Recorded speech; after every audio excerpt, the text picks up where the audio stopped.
Para hadirin yang saya hormati, sejak proklamasi kemerdekaan Republik Indonesia pada tanggal 17 Agustus tahun 45, para pendiri bangsa selalu berupaya menegakkan kedaulatan wilayah laut bagi bangsa Indonesia, dan laut juga dalam hal ini bukan hanya penghubung antar pulau, tetapi juga sumber kekayaan alam dan tempat hidup yang penting untuk kesejahteraan bangsa dan negara. Oleh karena itu, kedaulatan wilayah laut harus dijaga dengan sepenuh hati, bahkan jika perlu harus dibayar dengan jiwa dan raga.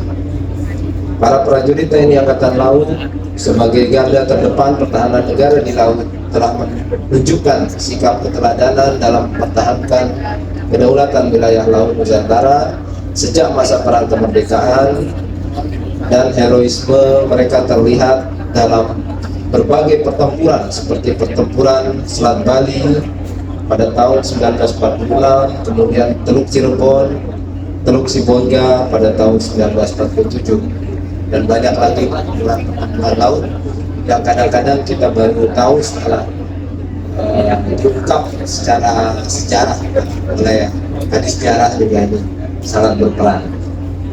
Hadirin yang saya muliakan, sejarah telah mencatat semangat pantang menyerah dan pengorbanan para pendahulu seperti pertempuran di Balikpapan, Ambon, dan Laut Arafuru yang terjadi pada tanggal 15 Januari 1962, yang kini diperingati sebagai Hari Dharma Samudra. Peringatan Hari Dharma Samudra ini untuk mengenang kembali perjuangan para pendahulu yang mencerminkan integritas prajurit Jalasena dalam mempertahankan kedaulatan negara. Pesan moral bagi kita sebagai generasi penerus adalah untuk meneladani semangat juang para pendahulu dan diimplementasikan dalam pelaksanaan tugas sehari-hari. Para hadirin yang saya banggakan, peringatan Hari Dharma Samudra tahun ini akan diisi dengan rangkaian kegiatan kesejahteraan dan kemanusiaan berupa penyelaman shipwreck dari RI Gajah Mada di Teluk Cirebon, kemudian bakti sosial, bakti kesehatan, dan pembagian makan bergizi sebagai program dari pemerintah, dan sebagai wujud kontribusi dari TNI Angkatan Laut secara nyata dalam mendukung program-program pemerintah untuk meningkatkan kualitas hidup masyarakat khususnya di daerah pesisir. Selain itu, saya menyambut gembira atas terlaksananya peluncuran 4 buku yang mengangkat berbagai peristiwa penting dalam sejarah operasi TNI Angkatan Laut.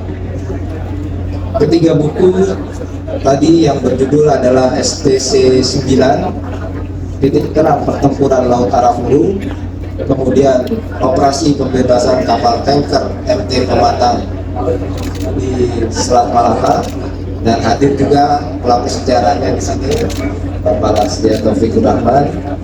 Dan yang ketiga adalah Bumi Hangus Cilacap 1947.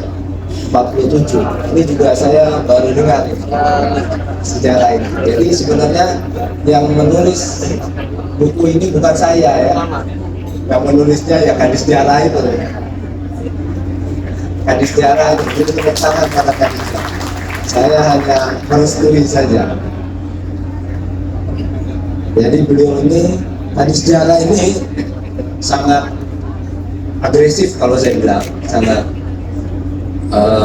keinginan tahuannya sangat tinggi, sehingga semua tempat yang terjadi kejadian-kejadian sejarah penting itu didatangkan langsung dan dicari pelaku-pelaku sejarahnya, dilaksanakan wawancara, bahkan sampai ke Belanda, sampai ke Spanyol ya, sampai ke Portugal, beliau jalan terus. Ini juga saya beri tugas terus. Susah cari orang seperti beliau ini, cari yang betul-betul passionnya di sejarah. Sebagai tulisan ini juga sebagai bentuk dokumentasi perjuangan para prajurit Jalasena dalam pengabdiannya kepada nusa dan bangsa. Kemudian buku yang berjudul Saat-saat Terakhir Mempertahankan Kedaulatan NKRI di Perairan Dili, Timur Timur, merupakan karya biografis dari almarhum Letkol Laut Frento Marino Paliama yang telah mengabdikan pengalamannya dan mengabadikan pengalamannya sebagai Kadem Ops Kalinala pada saat itu dalam operasi intelijen dan pengamanan perairan di Dili. Saya kenal benar dengan almarhum. Beliau memang tadi betul yang dikatakan Kabakamla itu teman berdebat. Kalau dalam latihan-latihan seru kalau ada beliau, ya. Kita jadi banyak ilmu masuk kita, baik senior, junior, kita saling berbagi ilmu dan beliau menyampaikan apa yang dia tahu secara gamblang. Dan mungkin Pak Joko Sumaryono pada saat sebagai komandan Seskual itu juga mengetahui bahwa Pak Frento ini betul-betul siswa yang terbaik, ya. Pada saat itu lulus terbaik juga di Seskual di angkatan 42.